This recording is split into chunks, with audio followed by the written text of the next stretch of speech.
Preface. This book is pragmatical, not philosophical, a practical manual, not a treatise upon theories.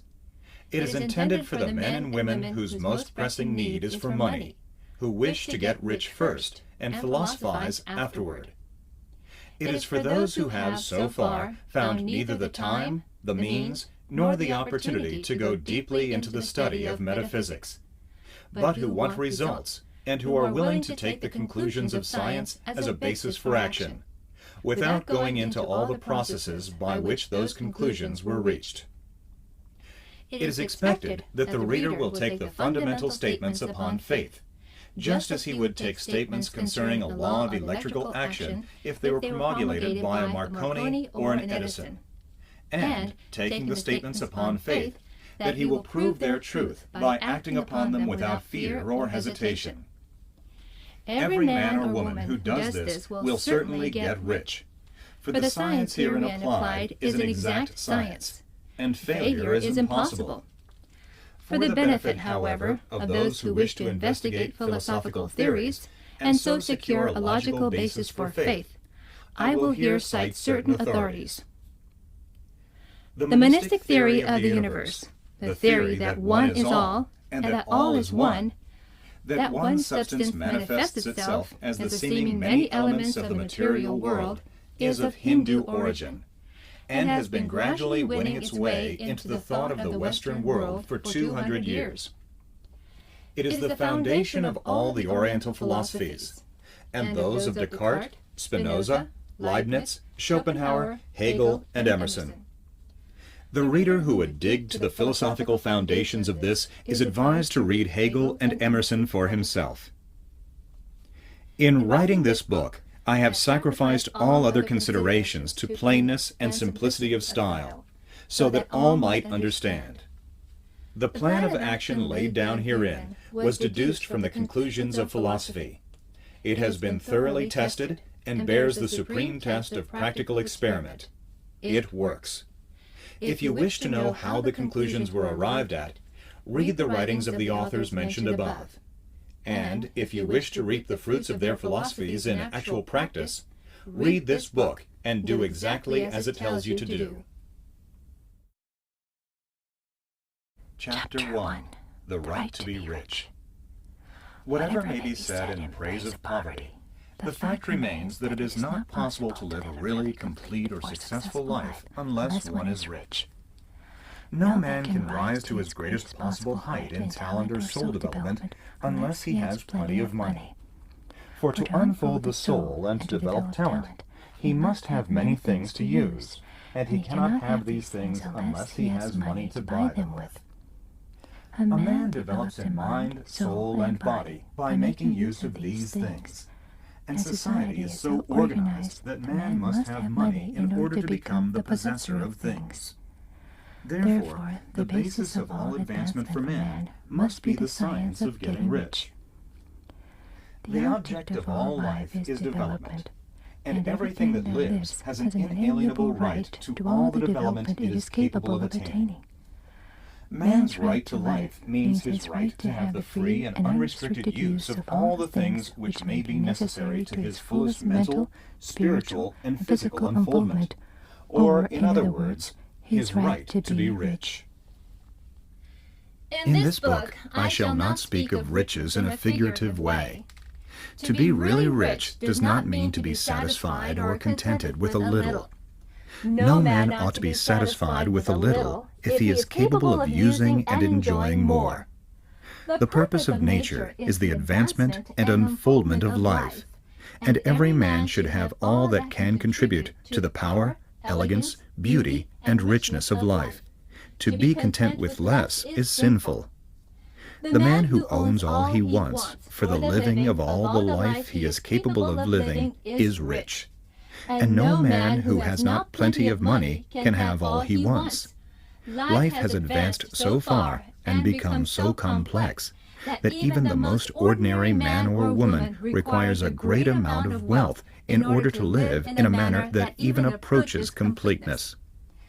Every person naturally wants to become all that they are capable of becoming.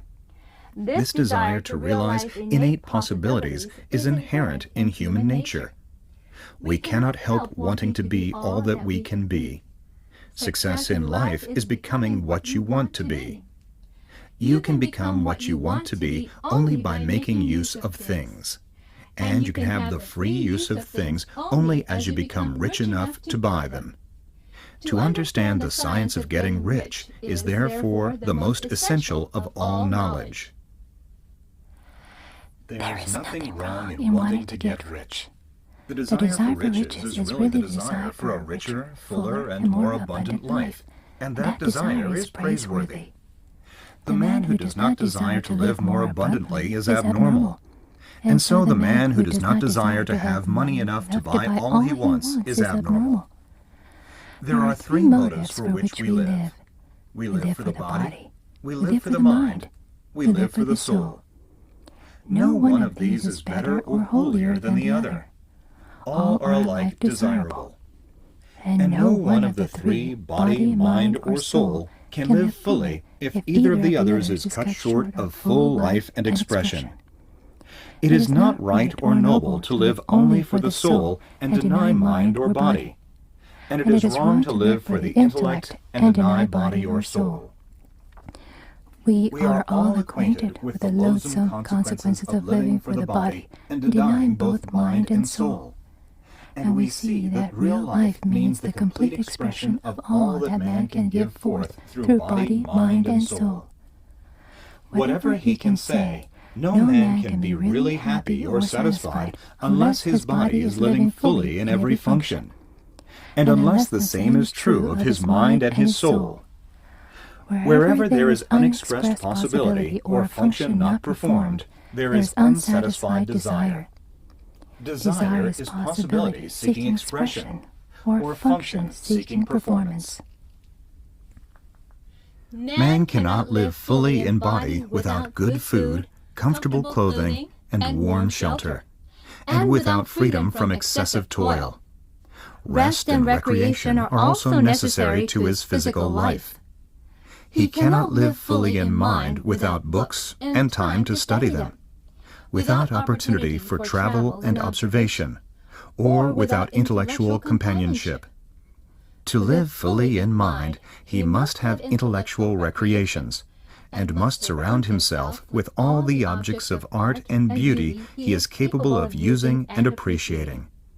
To live fully in soul, man must have love, and love is denied expression by poverty. A man's highest happiness is found in the bestowal of benefits on those he loves. Love finds its most natural and spontaneous expression in giving. The man who has nothing to give cannot fill his place as a husband or father, as a citizen, or as a man.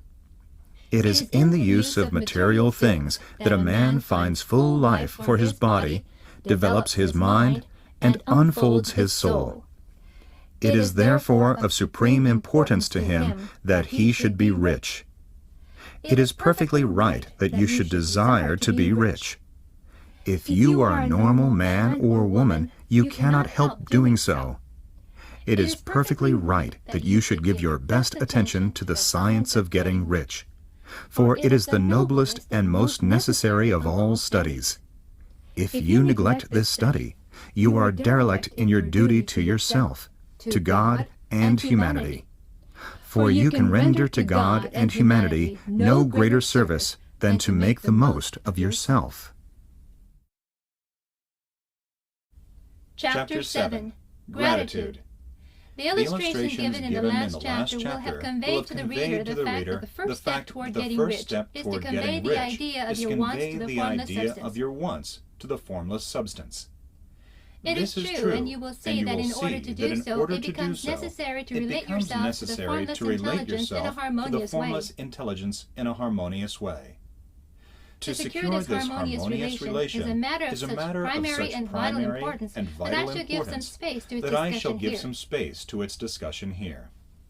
And give you instructions which, if you will follow them, will be certain to bring you into perfect unity of mind with God. The whole process of mental adjustment and atonement can be summed up in one word: Gratitude. First, you believe that there is one intelligent substance from which all things proceed. Second, you believe that this substance gives you everything you desire. And third, you relate yourself to it by a feeling of deep and profound gratitude. Many people who order their lives rightly in all other ways are kept in poverty by their lack of gratitude. Having received one gift from God, they cut the wires which connect them with Him by failing to make acknowledgement. It is easy to understand that the nearer we live to the source of wealth, the more wealth we shall receive.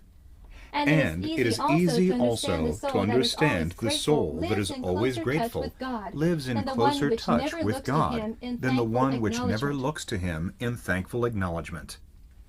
The more gratefully we fix our minds on the Supreme when good things come to us, the more good things we will receive, and the more rapidly they will come. And the reason simply is that the mental attitude of gratitude draws the mind into closer touch with the source from which the blessings come. If it is a new thought to you, that gratitude brings your whole mind into closer harmony with the creative energies of the universe. Consider it well, and you will see that it is true. The good things you already have come to you along the line of obedience to certain laws. Gratitude will lead your mind out along the ways by which things come. And it will keep you in close harmony with creative thought and prevent you from falling into competitive thought. Gratitude alone can keep you looking toward the all and prevent you from falling into the error of thinking of the supply as limited, and to do that would be fatal to your hopes. There is a law of gratitude, and it is absolutely necessary that you should observe the law if you are to get the results you seek. The law of gratitude is the natural principle that action and reaction are always equal and in opposite directions. The grateful outreaching of your mind in thankful praise to the Supreme is a liberation or expenditure of force. It cannot fail to reach that to which it addressed. And the reaction is instantaneous movement towards you. Draw nigh unto God, and He will draw nigh unto you. That is a statement of psychological truth. And if your gratitude is strong and constant, the reaction in formless substance will be strong and continuous. The movement of the things you want will always be toward you. Notice the grateful attitude that Jesus took. How He always seems to be saying, I thank Thee, Father, that Thou hearest me. You cannot exercise much power without gratitude. For it is gratitude that keeps you connected with power. But the value of gratitude does not consist solely in getting you more blessings in the future. Without gratitude, you cannot long keep from dissatisfied thought regarding things as they are. The moment you permit your mind to dwell with dissatisfaction upon things as they are, you begin to lose ground. You fix attention upon the common, the ordinary, the poor, and the squalid and mean. And your mind takes the form of these things. Then you will transmit these forms or mental images to the formless, and the common, the poor, the squalid, and mean will come to you. To permit your mind to dwell upon the inferior is to become inferior and to surround yourself with inferior things. On the other hand, to fix your attention on the best is to surround yourself with the best and to become the best.